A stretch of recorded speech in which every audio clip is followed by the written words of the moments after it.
কিন্তু আমি কন্টিনিউ করে আপনাদের মতো ঘুমাই না। যখন আমি ক্লান্ত হয়ে যাই, পড়তে পারি না, তখন কিতাবের উপরে বা যে কোনোভাবে ঘুমিয়ে যাই। এই জন্য আমি পছন্দ করি না খাবার দাবার খাবেন, কোরআন সুন্নাহর অবমাননা করবেন, এটা উচিত হচ্ছে না। আপনাদেরকে অনুরোধ করছি, আপনারা কোরআন এবং সুন্নাহ শোনেন। আশা করছি আপনাদের অনেকটাই পরিবর্তন ঘটবে ইনশাল্লাহ। আল্লাহ তাআলা যেন কবুল করেন। আমাকে যে বিষয়টা দেওয়া হয়েছে, সলাৎ পরিত্যাগকারীর বিধান, অর্থাৎ যারা সলাৎ ত্যাগ করে ইসলামে তাদের বিধান কি, কোরআন এবং সুন্নাহ এবং সালাফদের বাণী এবং বিভিন্ন ফাতোয়ার আলোকে আলোচনা করলে অনেক সময় আলোচনা করা যায়, কিন্তু আমি এখানে চারটি বিষয়ে একটু টাচ দিতে চাই। একটি হচ্ছে সলাৎ ত্যাগকারী যারা, তারা কি, তারা কারা এবং তাদের বিধান কি। দ্বিতীয়ত, যারা নিশাদার দ্রব্য পান করে তাদের অপরাধ কি। আমরা জানি যে নিশাদার দ্রব্য হারাম, এতটুকুই আমরা জানি, কিন্তু না, নিশাদার দ্রব্য হারাম, নিশাদার দ্রব্য শিরক, নিশাদার দ্রব্য ব্যভিচার, নিশাদার দ্রব্য জান্নাত হবে না, নিশাদার দ্রব্য সলাৎ কবুল হবে না, নিশাদার দ্রব্য তওবা কবুল করবে না, নিশাদার দ্রব্য তিনাতুল খাবাল, জাহান্নামীদের রক্ত মাংস মিশ্রিত পুঁজ পান করাবে। নিশাদার দ্রব্য পান করলে ওই অবস্থায় মারা গেলে বেঈমান হয়ে মরবে। এটা আমি এক কথাই বলে দিলাম। সুযোগ পেলে আমরা হাদিসের আলোকে, দলিলের আলোকে এক একটা মাসালার উপরে আলোচনা করব ইনশাল্লাহ। এরপরে জানব যে আমাদের বাংলাদেশের অধিকাংশ মানুষ শিয়া প্রেমী। বাংলাদেশের মানুষ দাবি করে যে মুসলমান, কিন্তু তাদের আকিদা, তাদের মানহাজ, তাদের পদ্ধতি, তাদের চরিত্র দেখলে মনে হয় যে তারা মুসলমান নয়, মূলত তারা শিয়াদেরই একটি অংশ, অধিকাংশই।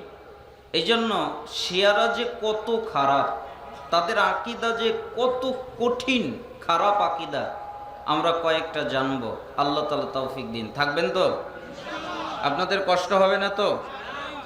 কোরআনুল কারীমে বিশেষ করে সালাফদের ভিতরে যদি ইখতিলাফ হয়, যেমন আল্লাহ তাআলা সূরা নিসার 59 নম্বর আয়াতে বলেছেন, তোমরা আল্লাহকে মানো এবং তার রসুল তাকে মানো, আল্লাহর আনুগত্য করো এবং রসুলের আনুগত্য করো, আর তোমাদের মধ্যে যারা উলুল আমর তাদেরকে মানো।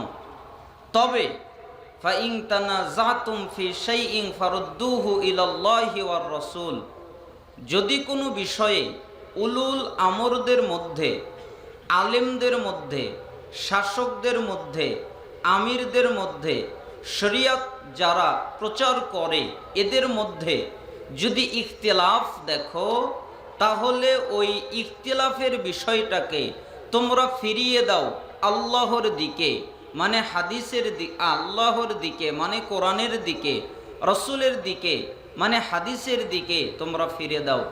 যদি তোমরা সত্যিকারভাবে আল্লাহ এবং আখেরাতে বিশ্বাসী হও, আর এটাই তোমাদের জন্য উত্তম এবং সমাধানের দিক থেকে সবচেয়ে উত্তম।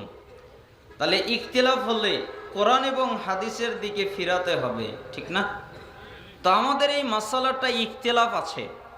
যেমন এক শ্রেণীর আলেমরা বলছেন যে যারা সলাত আদায় করে না তাদেরকে কাফের বলা যাবে না। কেন?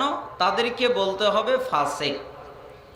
আরেক শ্রেণীর লোক বলছেন না, যারা সলাত আদায় করে, মাঝে মাঝে পড়ে মাঝে মাঝে পড়ে না, তবে স্বীকার করে, তাদেরকেও কাফের বলা যাবে না, তাদেরকে বলতে হবে ফাসিক। আরেক শ্রেণীর আলেমরা বলছেন যে না, যারা সলাত আদায় করে না তারা হলো কাফের, তারা হলো মুশরিক, তারা হলো মুরতাদ। তাহলে ইখতিলাফ ঘটে গেল।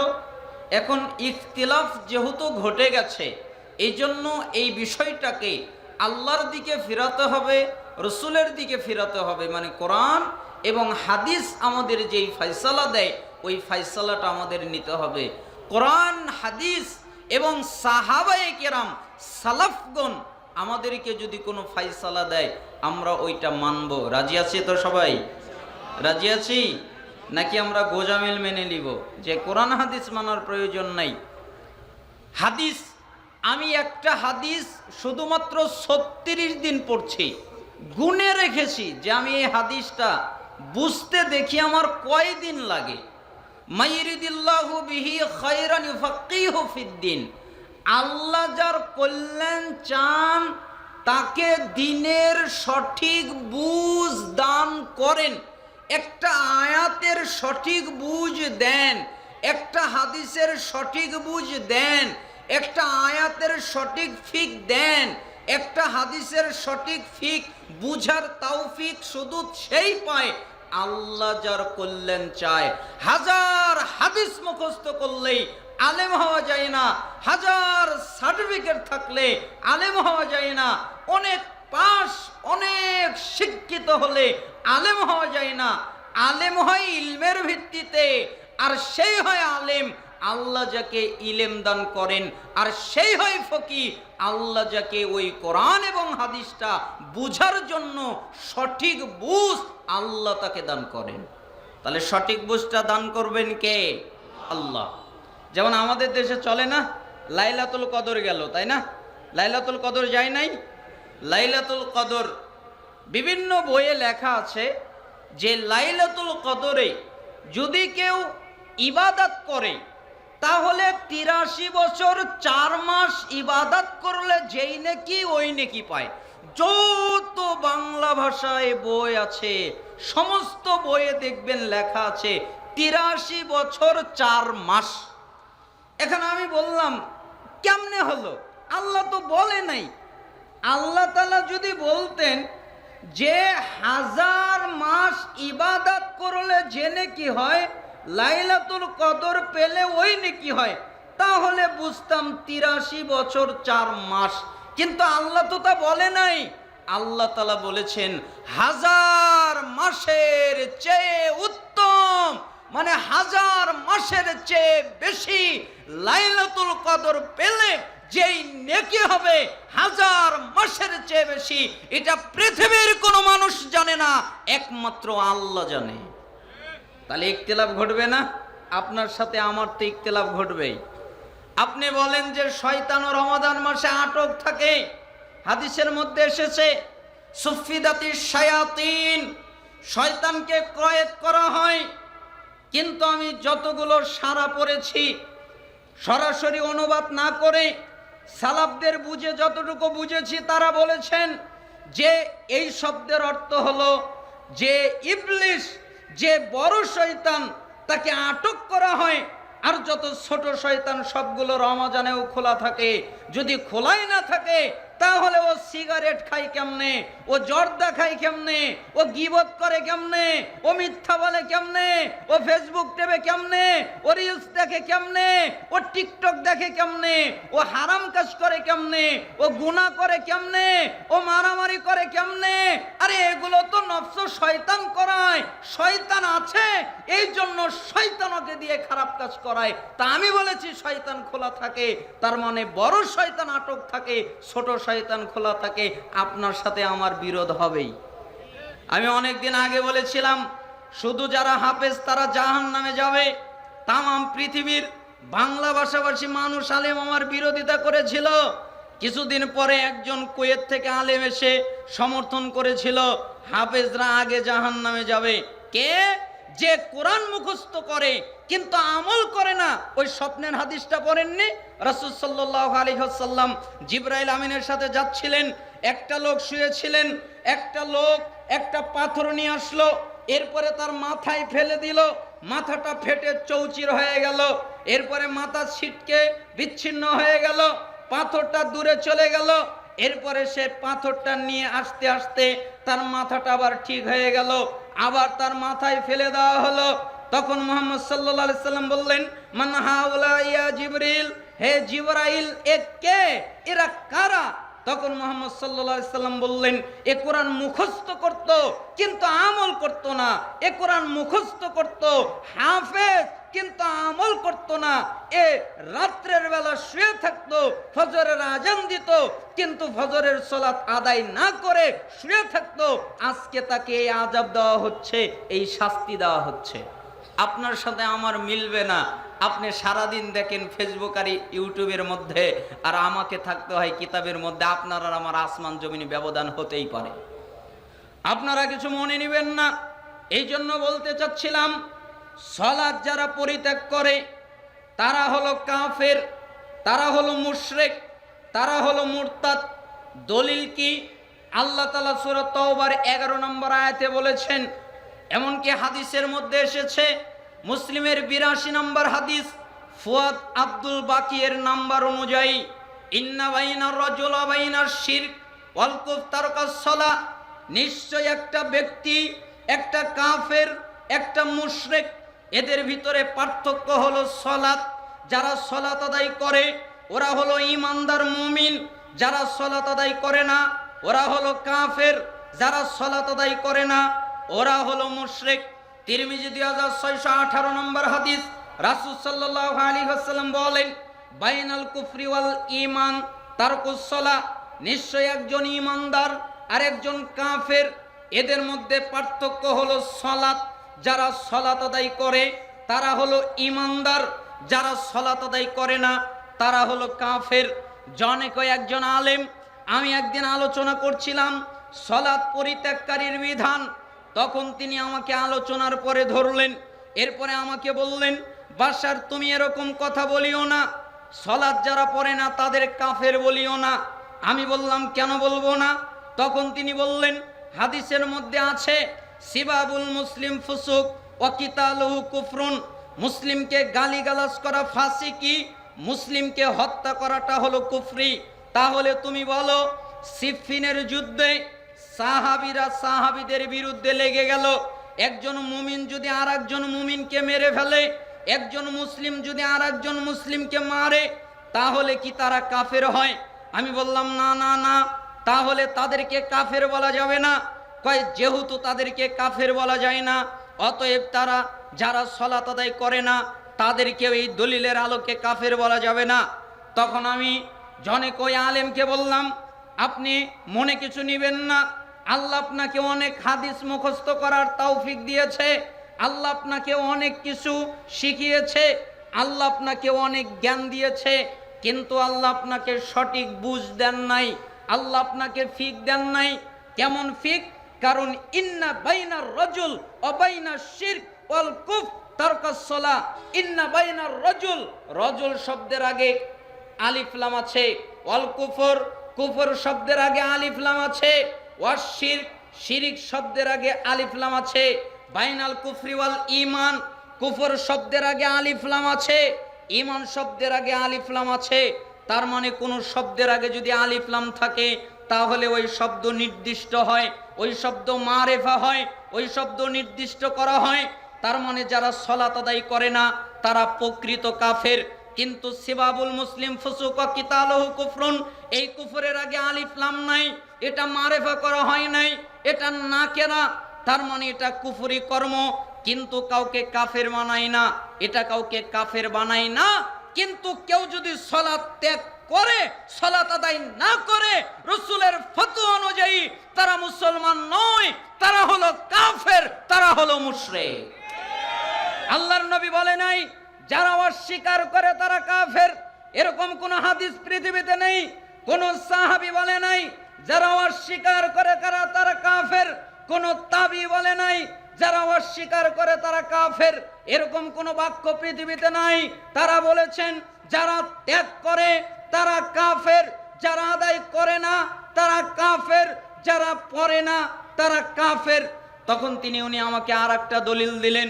উনি বললেন, আল্লাহ তাআলা কোরআনে বলেছেন, ইন্নাল্লাহা লা ইয়াগফিরু ইউশরাকা বিহি ওয়া ইয়াগফিরু মা দুনা যালিকা লিমান ইয়াশা, নিশ্চয়ই যে ব্যক্তি আল্লাহর সাথে শিরিক করে আল্লাহ শিরিকের পাপ ক্ষমা করেন না, এছাড়া যত পাপ আছে আল্লাহ যাকে চাই তাকে ক্ষমা করে দেয়। তার মানে শিরিক ক্ষমা হয় না, কিন্তু অন্যান্য পাপ তো ক্ষমা হয়। সূরা নিসা 48 নম্বর আয়াত, সূরা নিসা 116 নম্বর আয়াত। তার মানে শিরিক ক্ষমা হয় না, অন্যান্য পাপ ক্ষমা হয়। তার মানে বোঝা গেল যারা সালাত আদায় করে না তারা শিরিক করে নাই, অতএব তাদেরকে কাফের বলা যাবে না। তখন আমি ওনাকে বললাম, এখানেও আল্লাহ আপনাকে সঠিক বুঝ দেন নাই, আপনি এই বাক্য বুঝতে পারেননি, আল্লাহর ব্যবহার করার নীতি আপনি বুঝতে পারেননি। এজন্য রাসূল সাল্লাল্লাহু আলাইহি ওয়াসাল্লাম ইবনু মাজার 1080 নম্বর হাদিসে বলেছেন, লাইসা বাইনাল আবদ ওয়াশ শিরক ইল্লা তারকুস সালাহ ফাইজা তারাকাহা ফাকাদ আশরাক। নিশ্চয়ই একটা মুশরিক, নিশ্চয়ই একটা কাফের, নিশ্চয়ই একটা বান্দা ঈমানদার, এদের মধ্যে পার্থক্য হলো সালাত। ফাইজা তারাকাহা, যেই ব্যক্তি সালাত ছেড়ে দিল, সালাত আদায় করলো না, ফাকাদ আশরাক, ওই ব্যক্তি শিরিক করলো। বলেন তো সালাত আদায় না করলে কি করলো? শিরিক। তাহলে ওই দলিল টিকলো? তাহলে আপনার ওই দলিল অনুযায়ী আল্লাহ যেহেতু শিরিককারীকে ক্ষমা করে না, তাহলে সালাত আদায় না করাটাও শিরিক। কেন? সালাত আদায় করা আল্লাহর ইবাদত, আর সালাত আদায় না করা শয়তানের ইবাদত। তা আপনি যদি আল্লাহর ইবাদতের পরিবর্তে কোন শয়তানের ইবাদত করেন, তাহলে অবশ্যই আপনি শিরিককারী, আপনি শিরিকের মধ্যে জড়িয়ে আছেন। এই জন্য আল্লাহ রাসূল সাল্লাল্লাহু আলাইহি সাল্লাম স্পষ্ট বলে দিয়েছেন ইবনে মাজার 1080 নম্বর হাদিসের মধ্যে যে সালাত ছেড়ে দেওয়া এটাও শিরিক। রাসূল সাল্লাল্লাহু আলাইহি ওয়াসাল্লাম বলেন, তিরমিজি 2621 নম্বর হাদিস, আলাহাদুল্লাযী বাইনানা ওয়া বাইনাহুমুস সালাহ ফামান তারাকাহা ফাকাদ কাফার। আমাদের মধ্যে আর তাদের মধ্যে ব্যবধান হলো সালাত। আমরা যারা ঈমানদার তারা সালাত আদায় করি, তারা যারা কাফের তারা সালাত আদায় করে না। এটাই হলো আমাদের আর তাদের মধ্যে পার্থক্য। আমরা ঈমানদারেরা সালাত আদায় করি, তারা কাফেররা সালাত আদায় করে না। এটাই হলো আমরা যারা ঈমানদার তারা যারা কাফের, এদের মধ্যে পার্থক্য। তাহলে রাসূল সাল্লাল্লাহু আলাইহি সাল্লামের 5টা হাদিস দিয়ে প্রমাণিত হলো, বোঝা গেল যারা সালাত আদায় করে না তারা মুসলিম নয়, তাদের পরিচয় হলো তারা কাফের, তারা মুশরিক, তারা মুরতাদ। শুধু তাই নয়, সাহাবীদের ফতোয়া তাহলে কি ছিল? রাসূল সাল্লাল্লাহু আলাইহি ওয়াসাল্লাম আরেকটা হাদিসের মধ্যে বলেছেন, মুসনাদে আহমদ 21570 নম্বর হাদিস, ওয়ালা তাতরুকান্না সালাতান মাকতুবাতান মুতাআম্মিদান ফাইন্না মান তারাকা সালাতান মাকতুবাতান মুতাআম্মিদান ফাকাদ বারিয়াত মিনহু জিম্মাতুল্লাহ। তোমরা কখনো ইচ্ছা করে সালাত ছেড়ে দিও না। যারা ইচ্ছা করে সালাত ছেড়ে দেয়, আল্লাহ তাআলা তাদের উপর থেকে দায়িত্ব উঠিয়ে নেয়। তার মানে তাদের প্রতি আল্লাহর কোনো দায়িত্ব থাকে না। অন্য হাদিসে রাসূল সাল্লাল্লাহু আলাইহি ওয়াসাল্লাম বলেন, ওয়ালা তাতরুকুস সালাতা মুতাআম্মিদিন ফামান তারাকা সালাতান মুতাআম্মিদান ফাকাদ খরাজা মিনাল মিল্লাহ। তোমরা ইচ্ছা করে সালাত ছেড়ে দিও না, কারণ যারা ইচ্ছা করে সালাত ছেড়ে দেয় তারা মিল্লাত থেকে, ধর্ম থেকে, ইসলাম থেকে ছিটকে পড়ে যায়, ইসলাম থেকে বের হয়ে যায়। তাহলে রাসূল সাল্লাল্লাহু আলাইহি ওয়াসাল্লামের হাদিস কি বলেছেন? যারা অস্বীকার করে তারা কাফের, না বলেছেন যারা পড়ে না তারা কাফের? যারা পড়ে না তারা না, যারা অস্বীকার করে তারা? যারা পড়ে না তারা। এই জন্য সাহাবায়ে কেরাম পরবর্তীতে ফতোয়া দিয়ে বলছেন, আব্দুল্লাহ বিন মাসউদ রাদিয়াল্লাহু আনহু তিনি বলেন, মান তারাকাস সালাহ ফালা দীন লাহু। যারা সালাত আদায় করে না তাদের কোনো দিন নেই, তাদের কোনো ধর্ম নেই। আলী রাদিয়াল্লাহু আনহু বলেন, মাল্লাম ইসল্লি ফাহুয়া কাফিরুন। যারা সালাত আদায় করে না তারা হলো কাফের। আবু দারদা রাদিয়াল্লাহু আনহু তিনি বলেন, লা ঈমানা লিমান লা সালাতা লাহু। ওই ব্যক্তির ঈমান নেই যেই ব্যক্তি সালাত আদায় করে না। ওমর ইবনুল খাত্তাব রাদিয়াল্লাহু আনহু তিনি বলেন, লা হাজ্জা ফিল ইসলাম লিমান তারাকাস সালাহ। ওই ব্যক্তির ইসলামের মধ্যে কোনো জায়গা নেই যেই ব্যক্তি সালাত আদায় করে না। তার মানে সাহাবীরাও ফতোয়া দিয়েছেন যারা সালাত আদায় করে না তারা মুসলমান না। পরবর্তী প্রজন্ম তাবি আব্দুল্লাহ বিন শাকিক, তিনি তিরমিজিতে হাদিসটা আছে 2622 নম্বর হাদিস। আব্দুল্লাহ বিন শাকিক তিনি 400 সাহাবীর ইজমা বর্ণনা করেছেন।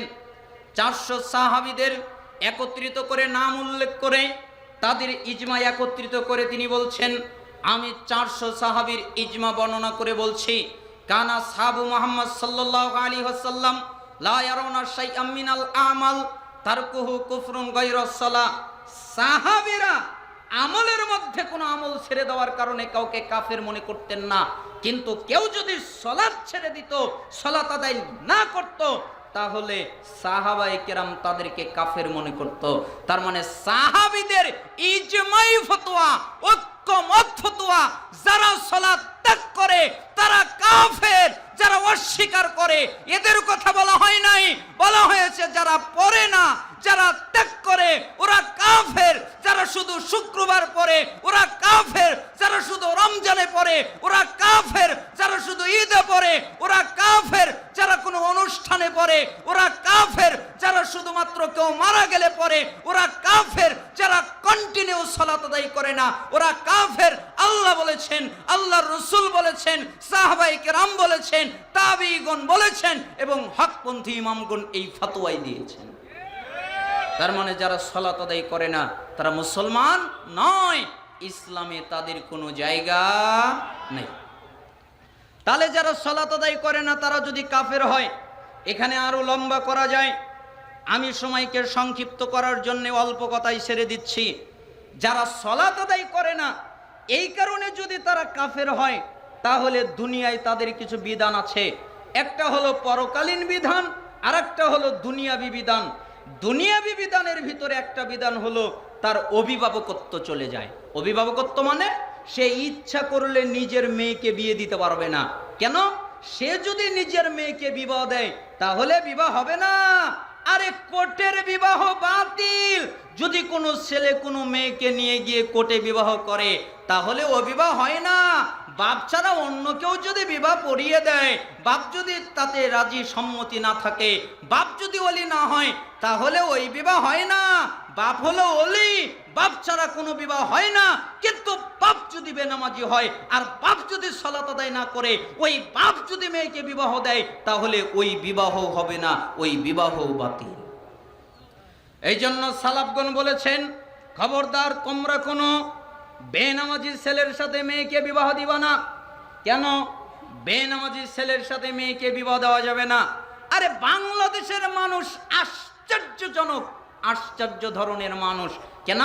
এরা ইমানদার খোঁজে না, এরা নামাজি খোঁজে না, এরা আল্লাহওয়ালা খোঁজে না, এরা খোঁজে কার চাকরির বেতনের টাকা কত বেশি, আর কার চাকরি সরকারি। আরে তোর চাকরি সরকারি হলেই হলো, তোর টাকা থাক আর না থাক, তুই নামাজ পড় আর না পড়, তুই ইমানদার হ আর না হ, তাতে আমার কিছু আসে যায় না। তোর সরকারি চাকরি হলেই হলো, তোর টাকা থাকলেই হলো, তোর ভালো চাকরি হলেই হলো, তোর ইনকাম হলেই হলো। তাহলে সঙ্গে সঙ্গে মেয়েটাকে তার কাছে দিয়ে দেয়। আর যদি শোনে যে ছেলেটা কলা বিক্রি করে খায়, চকলেট বিক্রি করে খায়, বাদাম বিক্রি করে খায়, রিক্সা চালিয়ে খায়, কিন্তু ছেলেটা নামাজি, তাহলে ওই ছেলের সাথে মেয়েকে বিবাহ দিতে চায় না। কেন? বাংলাদেশের মানুষ ধর্মপ্রেমী নয়, বাংলাদেশের মানুষ ইসলাম প্রেমী নয়, ইসলামকে ভালোবাসে অন্তর থেকে নয়, শুধুমাত্র আবেগের কারণে মৌখিক স্বীকৃতি দিয়ে ইসলামকে ভালোবাসে, পরিপূর্ণভাবে আনুগত্যের মাধ্যমে ইসলাম ফলো করে না, অন্তর থেকে ইসলামকে ভালোবাসে না। যদি অন্তর থেকে ইসলামকে ভালোবাসতো তাহলে শিয়া প্রেমে সে উদ্গ্রীব হয়ে পড়তো না। আপনি চেনেন ওই শিয়া কারা? ওই শিয়ারা বলেছে আল্লাহ তাআলা ওহী নাজিল করেছে। ওহী নাজিল করেছে হলো জিবরাইল আমিনকে দিয়ে আলী রাদিয়াল্লাহু আনহুর কাছে। আল্লাহ বলেছে, জিবরাইল তুমি ওহীটা নিয়ে আলীর কাছে চলে যাও। জিবরাইল আমিন ওহী নিয়ে আলীর কাছে আসতে গিয়ে ভুল করেছে, ভুল করে মুহাম্মদ সাল্লাল্লাহু আলাইহি সাল্লামের কাছে এসেছে। তার মানে ওহী আসতো আলীর কাছে, কিন্তু সে ভুল করে মুহাম্মদ সাল্লাল্লাহু আলাইহি সাল্লামের কাছে নিয়ে গেছে। এই আকীদা যারা বিশ্বাস করে, আরে তাদের 35টা আকীদা আমি সংগ্রহ করেছি। যার একটা আকীদা যদি কারো মধ্যে থাকে তাহলে ওকে কাফের বলার জন্য আর কোনো ফতোয়া লাগবে না। তার একটা যদি আকীদা থাকে, এরকম 35টা আকীদা আছে নেককারজনক, নোংরা। আমরা শুনবো, আল্লাহ তাআলা তৌফিক দান করুন। তার মানে বেনামাজি কোনো ছেলের সাথে মেয়েকে বিবাহ দেওয়া যাবে না, বিবাহ দিলে বিবাহ হবে না। বেনামাজি কোনো মেয়েকে বিবাহ করানো যাবে না, বেনামাজি মেয়েকে বিবাহ করলে বিবাহ হবে না। স্বামী সালাত আদায় করে, স্ত্রী সালাত আদায় করে না, স্ত্রী সালাত আদায় করে, স্বামী সালাত আদায় করে না, তাহলে তালাক হয়ে যায়। 1 তালাক 2 তালাক 3 তালাক বলা লাগে না, এটাকে বলে অটো তালাক। এমনিই তালাক, একাই তালাক, সালাত পড়ে না তাই তালাক হয়ে গেছে। এই 3টার দলিল সালাফগণ সূরা মুমতাহিনার 10 নম্বর আয়াত দ্বারা দিয়েছেন। তার মানে কোনো বেনামাজি ছেলের সাথে মেয়েকে বিয়ে দেওয়া যাবে না, বিবাহ দিলে বিয়ে হবে না, বাতিল। ওই বিয়ে হয় নাই, সংসার করলে ওটা হবে জিনা। কোনো বেনামাজি মেয়েকে বিবাহ করা যাবে না, বিবাহ করলে বিবাহ হবে না, ওটা হবে জিনা। স্বামী পরে স্ত্রী পরে না, স্ত্রী পরে স্বামী পরে না, মেলামেশা করলে হবে জিনা। কেন? তাদের বিবাহ টেকেনি। সূরা মুমতাহিনার 10 নম্বর আয়াত দিয়ে সালাফগণ এই ফতোয়া দিয়েছেন। আর আপনি যদি বলেন আমার ছেলেও নামাজ পড়ে না, আমার মেয়েও নামাজ পড়ে না, আমি স্ত্রীও নামাজ পড়ি না, আমি স্বামীও নামাজ পড়ি না, আমরা কেউ সালাত বলেছে খাওয়া যাবে। আর যারা আহলুস সুন্নাহ ওয়াল জামাতের অন্তর্ভুক্ত তারা বলেছেন বেনামাজি যদি কোনো পশু জবে করে তাহলে তার গোশত খাওয়া যাবে না। এবার আপনি বলবেন যে হুজুর তাহলে কি মুরগির গোশত খাবো না, তাহলে কি গরুর গোশত খাবো না? চেক করেন, মুরগিটা আপনি জবে করেন, আপনি জবে করতে পারেন না, এবার আপনি ফতোয়া ঠেলে দিবেন তাহলে আপনি তো মানুষের বাড়ি দাওয়াত খান, আপনিও তো মুরগি আর গরু খান, তাহলে কি বেনামাজি জবে করে না? না, আমি খাই না। আপনি আমাকে কোনোদিন তদন্ত করেন নাই, আমি জিজ্ঞেস করি এই মুরগি কে জবে করেছে, এই মুরগি কে জবে করেছে, মুরগি কোথায় থেকে এনেছো? যদি ঠিকঠাক জবাব হয় তাহলে আমি খাই। এই গরু কে জবে করেছে? হুজুর না কসাই?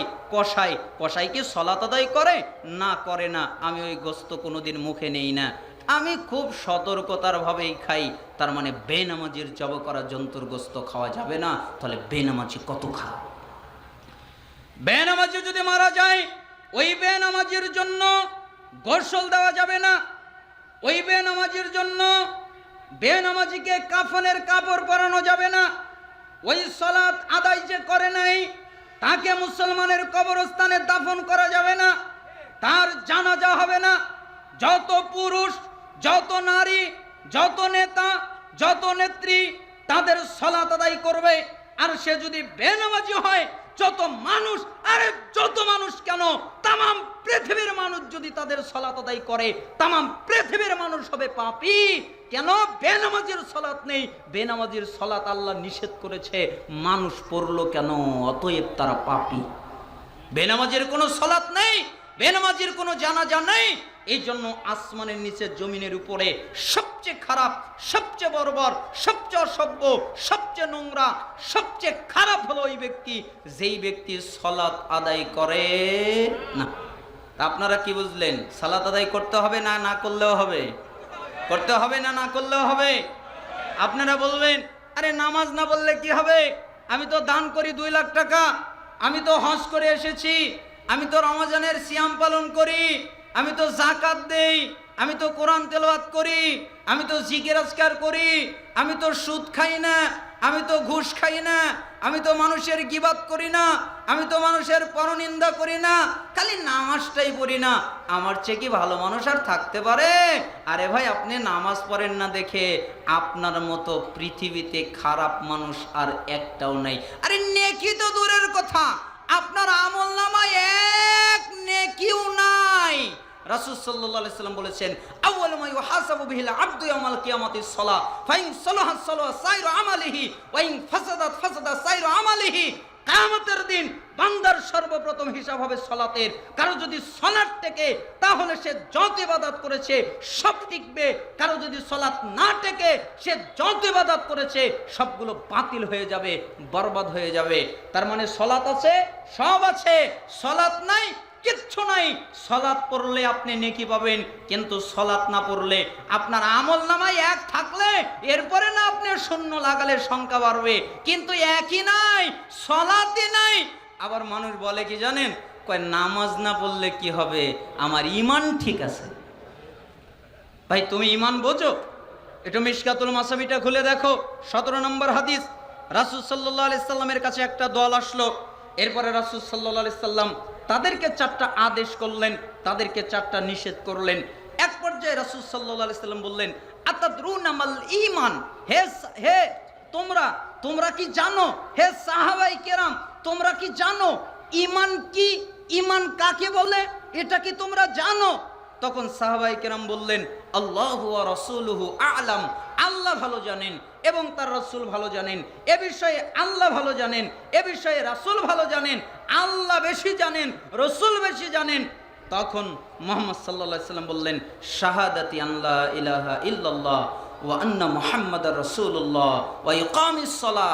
আর ঈমান হলো শাহাদা বাক্য পাঠ করা, আল্লাহ ছাড়া সত্যিকার কোনো মাবুদ নেই এবং মুহাম্মদ সাল্লাল্লাহু আলাইহি সাল্লাম আল্লাহর রাসূল, এবং সালাত আদায় করা, সালাত কায়েম করা।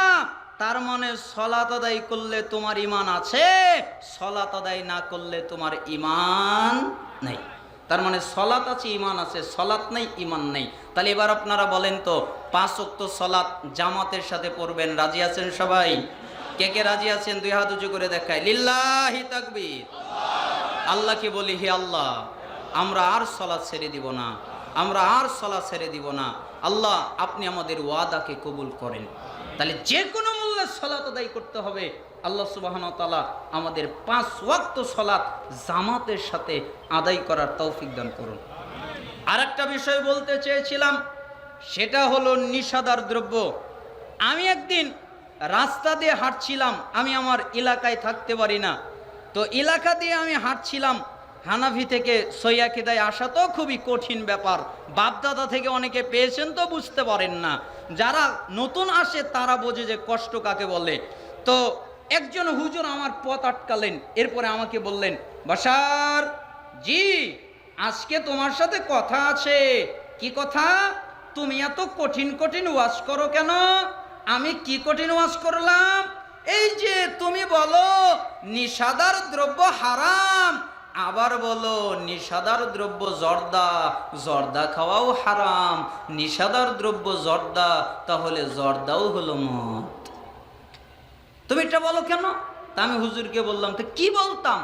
কয় তুমি হারাম বলবা না, তুমি বলবা মাকরু। কি বলবা? মাকরু। তখন আমি দেখলাম হুজুরের মুখে লাল রং লেগে আছে। হুজুর তার লিপস্টিক নাই, লাল রং যেহেতু লেগে আছে, তার মানে বোঝাই যাচ্ছে যে হুজুর জর্দা দিয়ে পান খায়, গিরানো আসতেছে। এই জন্য হুজুর বলতেছে কি মাকরু। এরপরে আমাকে বলতেছে, আজকে তুমি আমাকে দলিল দিবা, তারপরে যাবা। যতক্ষণ পর্যন্ত দলিল দিতে না পারবা ততক্ষণ পর্যন্ত আমি তোমাকে যেতে দিব না। তখন আমি বললাম, কিসের দলিল দিব? তুমি কোরআনের একটা আয়াত আমাকে দিবা যেখানে আল্লাহ বলেছেন যে জর্দা হারাম, অথবা একটা হাদিস দিবা যেখানে আল্লাহ সরাসরি বলেছে জর্দা হারাম।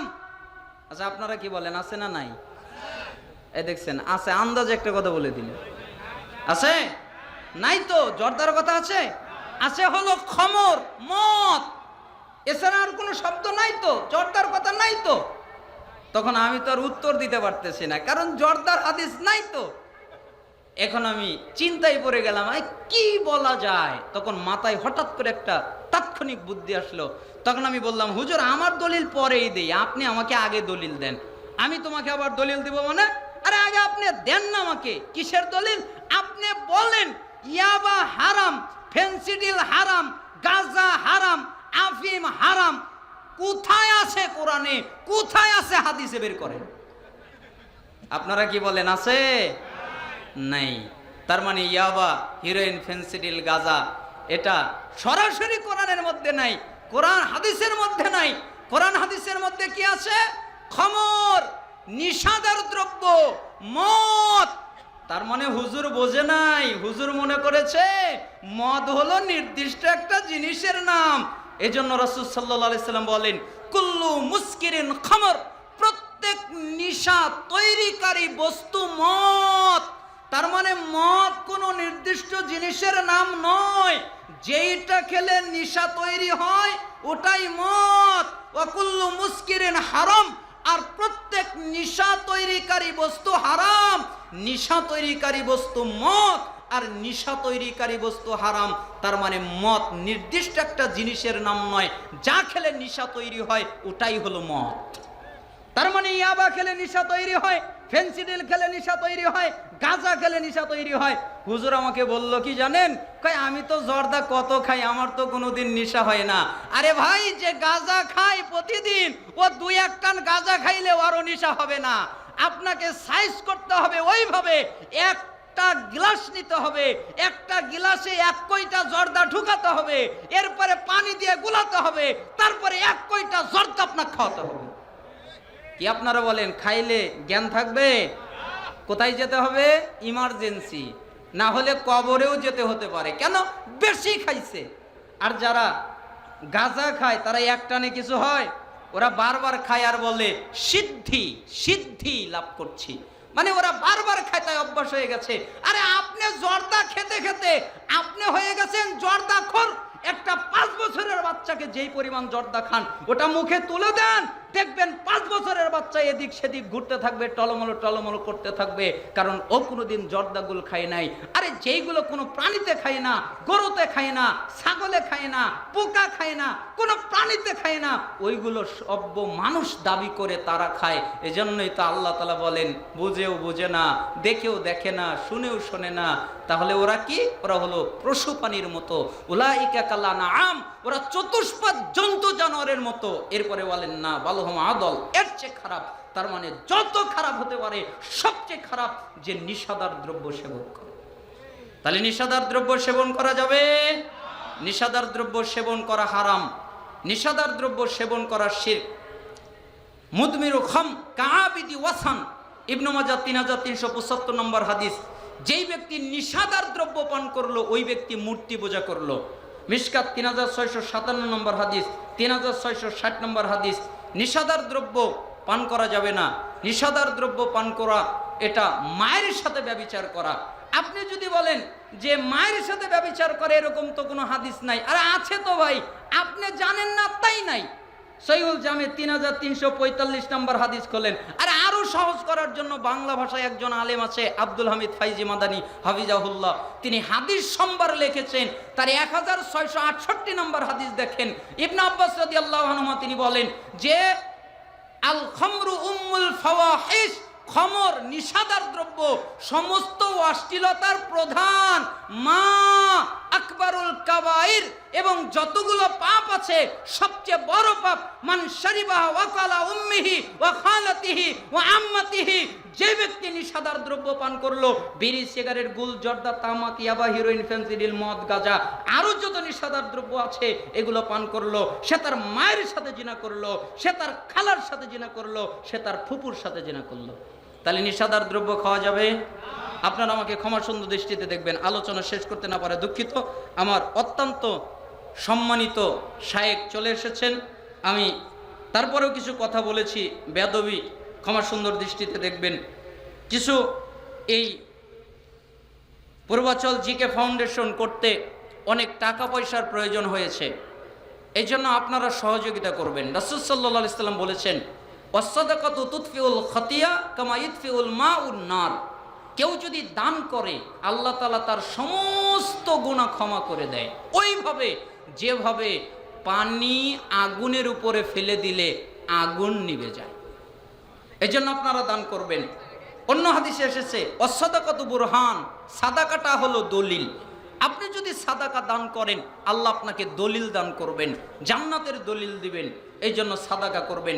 যে যা পারেন, 10 টাকা, 20 টাকা, 100, 1000, যে যা পারেন আপনারা সহযোগিতা করবেন।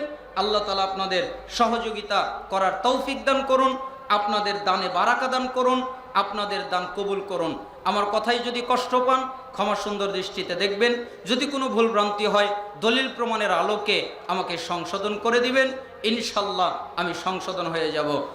আল্লাহ সুবহানাহু ওয়া তাআলা আমাদের সবাইকে এবং এই প্রোগ্রামকে কবুল করুন। ওয়া আখিরু দাওয়ানা আনিল হামদুলিল্লাহি রাব্বিল আলামিন। আসসালামু আলাইকুম ওয়া রাহমাতুল্লাহ।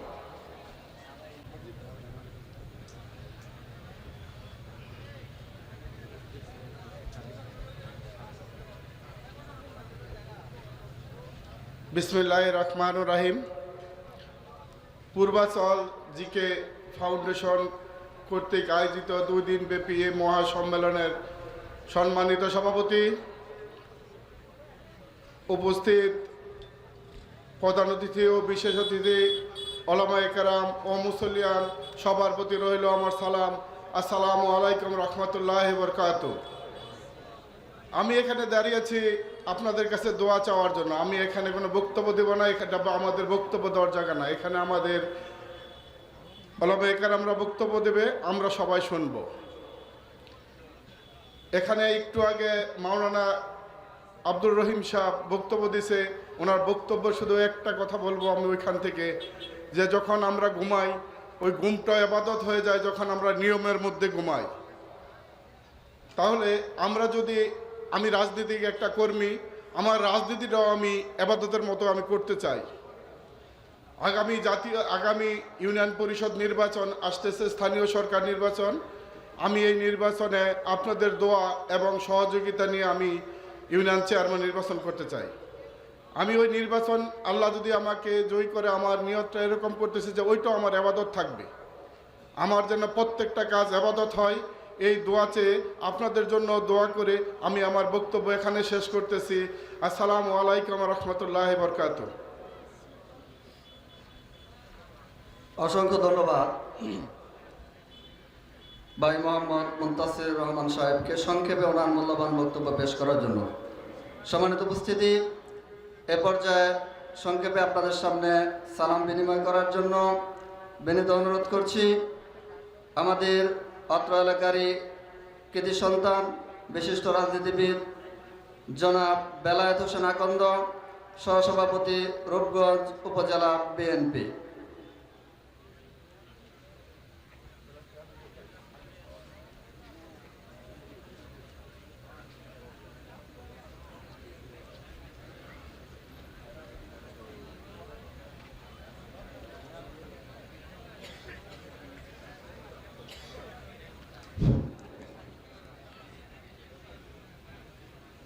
বিসমিল্লাহির রহমানির রহিম। পূর্বাচল জিকে ফাউন্ডেশন একাডেমির উদ্যোগে আজকের এই মহাসম্মেলন, ইসলামিক সম্মেলনের উদ্যোক্তা এবং পরিচালনা যারা করেছেন, এবং আজকে উপস্থিত আছেন ওলামায়ে কেরাম এবং এলাকাবাসী, মুসল্লিয়ান এবং নেতৃবৃন্দ, সবার প্রতি আমার সালাম। আসসালামু আলাইকুম ওয়া রাহমাতুল্লাহি ওয়া বারাকাতুহু। আমি প্রথমেই শুকরিয়া জ্ঞাপন করছি মহান আল্লাহ পাকের প্রতি, যিনি আমাকে আজকে এই মহাসম্মেলনের উপস্থিত হওয়ার শক্তি দান করেছেন, এবং ধন্যবাদ জানাচ্ছি যে এত লোকের মাধ্যমে এই মহাসম্মেলনের মধ্যে আমাকে একটু আপনাদেরকে সালাম পৌঁছানোর জন্য যেই সুযোগটুকু দান করেছেন এবং আমাকে দিয়েছেন, তাদেরকে ধন্যবাদ জানাই। আসলে আজকের বক্তৃতা হলো বড় বড় হুজুর মাওলানা সাহেবদের, আমরা শুধু সালামটাই পৌঁছাবো। তবে এই আমাদের এই দাউদপুর ইউনিয়নে এত বড় একটা সম্মেলন ছোটবেলা শুনতাম যে ডাঙ্গা এইরকমের সম্মেলন হতো আমাদের এলাকা থেকে।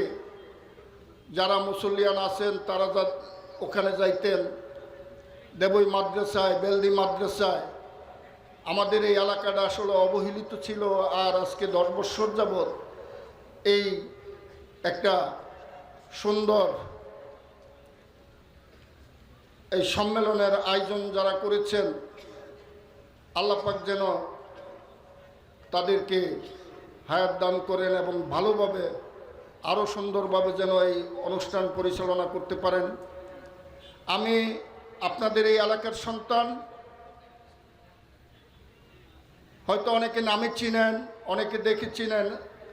আমি বেলায়েত মেম্বার, যেহেতু দীর্ঘদিন মেম্বারই করেছি, সেই হিসাবে যেমন সালাউদ্দিন চেয়ারম্যান হয়েছে, এখনও আমরা কিন্তু ওকে সালাউদ্দিন মেম্বার হিসেবেই চিনি।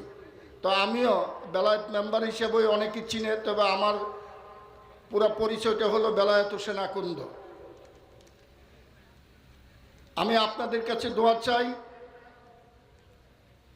আমি যতদিন বেঁচে থাকি আপনাদের এই অনুষ্ঠানে যেন যারা পরিচালনা করেন, আপনারা যারা আছেন, আমাকে যেন এখানে আসার একটু সুযোগ করে দেন, আসতে পারি, এবং যতদিন শুনি এই সুযোগ না দিলেও আসব, এবং যতদিন সুস্থ থাকি আপনাদের পাশে আছি। বিগত 18 বছর আমি মেম্বারি করেছি, আপনাদের পাশে ছিলাম, এখনও ইনশাল্লাহ আছি। আল্লাহ পাক সেই সমর্থ দিছে বললেই থাকতে পারি, এই জন্য আবারও আল্লাহ পাকের কাছে শুকরিয়া জ্ঞাপন করছি। আমি ভবিষ্যতে আপনাদের পাশে থাকার জন্য আপনাদের সম্মতি নিব। যদি আল্লাহ পাক আমার তকদিরে সেটা লিখে থাকেন, তাহলে আপনাদের পাশে থাকার জন্য চেষ্টা করব, এবং আপনাদের সবার সর্বাঙ্গীন মঙ্গল কামনা করে এই অনুষ্ঠানের পরিচালক যারা পরিচালনা করেছেন তাদেরকে ধন্যবাদ জানিয়ে এবং সবার প্রতি দোয়া চেয়ে আমার এই সংক্ষিপ্ত বক্তব্য শেষ করলাম। আসসালামু আলাইকুম ওয়া রাহমাতুল্লাহি ওয়া বারাকাতুহু।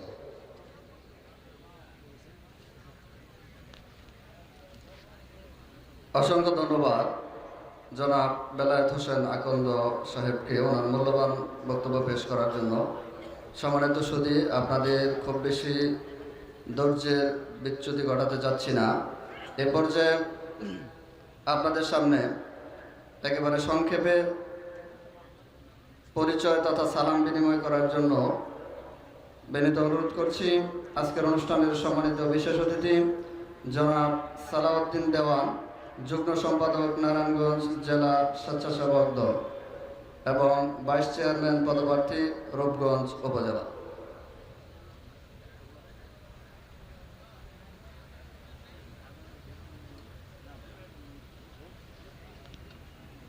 আসসালামু আলাইকুম রহমতুল্লাহ বারাকাতুহ। পূর্বাচল জিকে ফাউন্ডেশন কর্তৃক আজকের এই মহাসম্মেলনের সম্মানিত সভাপতি, প্রধান অতিথি, বিশিষ্ট ওলামা একরাম, আমার সামনে সম্মানিত মুরব্বিয়ান ভাইয়েরা আমার, আসলে আজকের এই সম্মেলন দুনিয়ার কোনো সম্মেলন না। যেই সম্মেলন হয়েছে আখেরাতের সম্মেলন, যেই সম্মেলন হয়েছে যে আখেরাতের জাহান্নাম থেকে বাঁচার সম্মেলন এবং জান্নাতের আশায় আজকে যারা এখানে আসছি সবাই একটা নিয়তেই আসছি যে দুনিয়ার সমস্ত কাজ থেকে ফারাক হইয়া যাতে আমরা জান্নাতবাসী হইতে পারি এবং জাহান্নাম থেকে যাতে বাঁচতে পারি। আসলে এইখানে যেই মজমার মধ্যে আমরা আসছি আসলে অনেক ভারী মজমা, অনেক দামি মজমা। দুনিয়ার মধ্যে সবচেয়ে উৎকৃষ্ট মজমা হয়েছে ওই মজমা যেই মজমার মধ্যে আল্লাহ তাআলা এবং আল্লাহ রসুলের কথা হয়। তো ওই মজমার মধ্যে আল্লাহ তাআলার ফেরেশতারা ওই মজমাটাকে ঘিরে ফেলে যে, এবং তারা কি করতে থাকে, গুণ কীর্তন করতে থাকে যে শুরু থেকে শেষ পর্যন্ত যারা যে এই মজমার মধ্যে বসবো আল্লাহ তাআলা তাদের সমস্ত গুনাহ খাতা মাফ করে দেবে। এজন্য ভাই আসলে অনেক দামি মজমার মধ্যে আমরা আসি, সবাই সবার জন্য দোয়া করি। দুনিয়াটা হচ্ছে এক ক্ষণস্থায়ী জিন্দেগির নাম, যে দুনিয়া এক সময় শেষ হয়ে যাব, কিন্তু আখেরাত এক সময় আখেরাত বাকি থাকবো। ওই আখেরাতের জন্য আমরা কতটুকু পুঁজি বানাইলাম, কতটুকু সামান করলাম, দুনিয়ার জন্য বাড়ি করি গাড়ি করি, কিন্তু আখেরাতের জন্য কতটুকু করলাম। এজন্য ভাই আমি আমার নিজেকে প্রশ্ন করি যে আসলে দুনিয়ার জন্য যে কত কিছু করতেছি, আখেরাতের জন্য আমি আমার কতটুকু পুঁজি বানাইতেছি। এজন্য ভাই এটা হইল আখেরাতের মজমা, যে এক দামি মজমা, যে এই মজমার মধ্যে আল্লাহ এবং আল্লাহ রসুলের কথা হইতেছে, দিনের কথা হইতেছে, দুনিয়া ত্যাগীর বিষয়ে কথা হইতেছে, মানে আখেরাতে জাহান্নাম থেকে বাঁচার বিষয়ে কথা হইতেছে। আসলে সবাই শুনতেছিল, আমরাও শুনতেছিলাম, খুব ভালো লাগতেছিল। তো আমি আসলে এইখানে আসছি অন্য একটা প্রোগ্রামে, তা আমার বন্ধু এখানে আমারে নিয়ে আসছে যে অনেক দামি একটা মজমা, আসলে খুব ভালো লাগছে। আমিও নিয়ত করছি যে প্রত্যেকটা প্রোগ্রামে, প্রতি বছর প্রত্যেকটা প্রোগ্রামে আপনাদের এই সম্মেলনে আমি অংশগ্রহণ করব। আর সবাইকে ধন্যবাদ জানাই।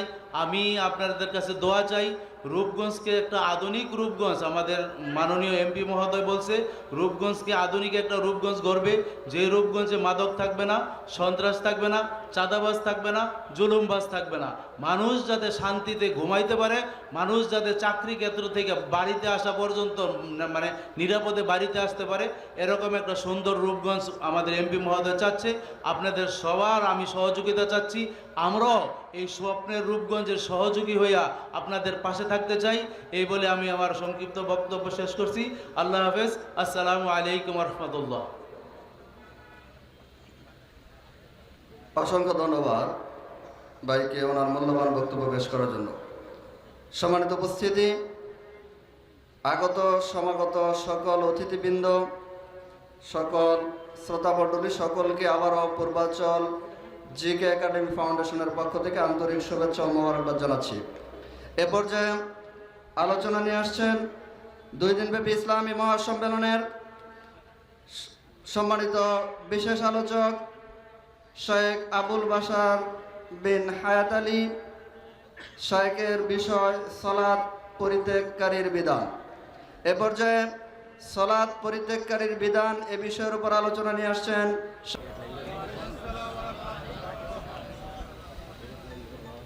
আলহামদুলিল্লাহি রাব্বিল আলামিন ওয়াল আকিবাতু লিল মুত্তাকিন ওয়াসসালাতু ওয়াসসালামু আলা রাসূলিহিল কারীম।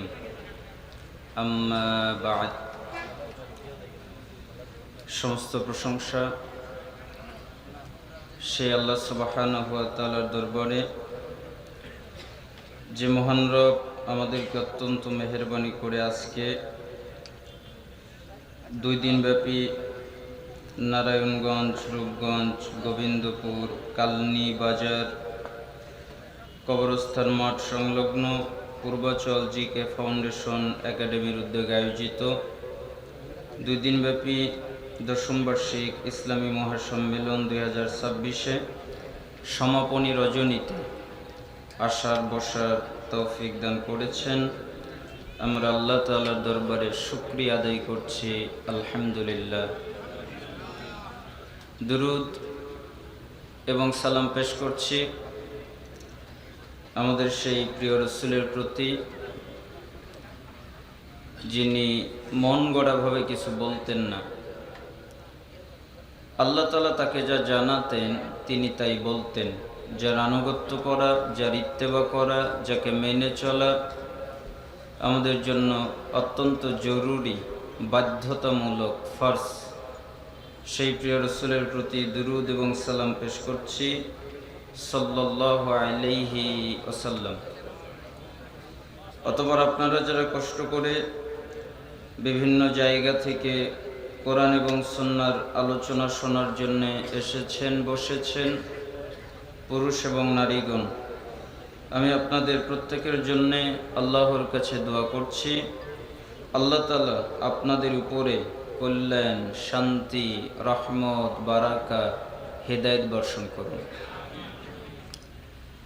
আসলে আপনাদের পরিস্থিতি দেখে মনে হচ্ছে না যে এটা একটা দ্বীনি মজলিস। আমি ব্যক্তিগতভাবে আলোচনা চলাকালে আমার যখন থেকে আলোচনা শুরু করেছি এ পর্যন্ত এক ঢোক পানি বা চা কোনোদিন খাইনি। আমি আদব কি বুঝি। আমি কোনো আলেমের ছেলে না, আমার বংশে কোনো আলেম নেই। আমি খুব কষ্ট করে পড়াশোনা করে দাওরা পাশ করেছি, হাদিস বুঝতে 3 বার করেছি, আদব পড়েছি, হাদিস পড়েছি, ফিক পড়েছি, তাফসির পড়েছি, মুফতি হয়েছি এবং দেশ বিদেশে বিভিন্ন জায়গায় প্রায় 5 শতাধিক কোর্স সার্টিফিকেট অর্জন করেছি। এটা শুধুমাত্র নিজে কষ্ট করে, কারণ আমার তো কেউ নাই, সবাই আমাকে উপরে উঠলে টেনে নামাতে চায়। সিয়ামের উপরে, বিভিন্ন বিষয়ের উপরে আমার আলোচনা কারোর সাথে মিশে না, একটু ব্যতিক্রম হয়।